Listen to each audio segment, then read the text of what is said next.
কবি মন্দাক্রান্তা সেন।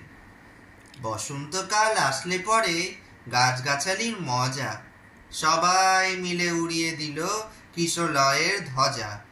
সেজে গুজে চলল সবাই উৎসবে যোগ দিতে, শিমুল পলা সবার মাথায় টুকটুকে লাল ফিতে।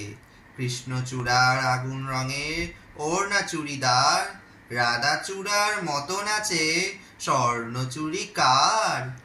জারুল পারুল ভাই বোনেতে করছে কি হাঙ্গামা, ওদের চেঁচাই গোলাপি আর বেগুনি রঙের জামা। আলোক সজ্জা নইলে কি আর এমন শোভা খোলে, অমল দাসের তালের সোনায় ছাড় লন্ঠন ঝোলে। মুখ লুকিয়ে শুকিয়েছিল মাদার গাছের ডাল, দক্ষিণ হাওয়ার খবর পেয়ে সাজলো লালে লাল।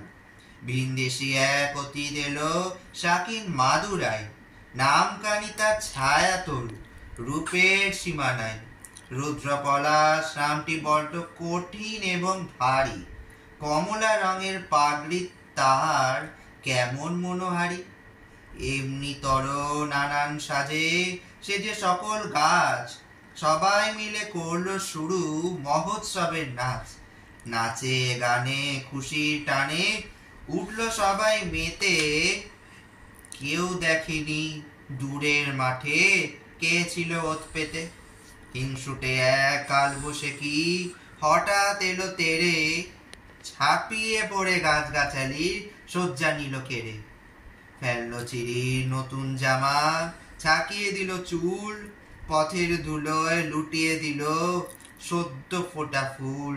ধ্বংসলীলা সাঙ্গ করে উধা হলো শেষে, কেন এমন দুঃখ এলো হাসি খুশির দেশে।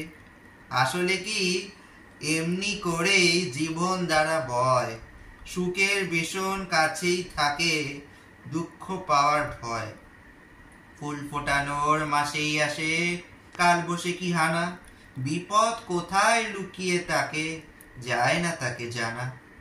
তাই বলে কি শিমুল পলাশ ফুটবে না কাল, রাত পুহালেই উঠবে ভোরে কৃষ্ণচূড়ার ডাল। হিংসুটে জ্বর আজকে যাদের হাত পা দিল ভেঙে, কালকে তারাই নতুন রঙে উঠবে আবার রেঙে।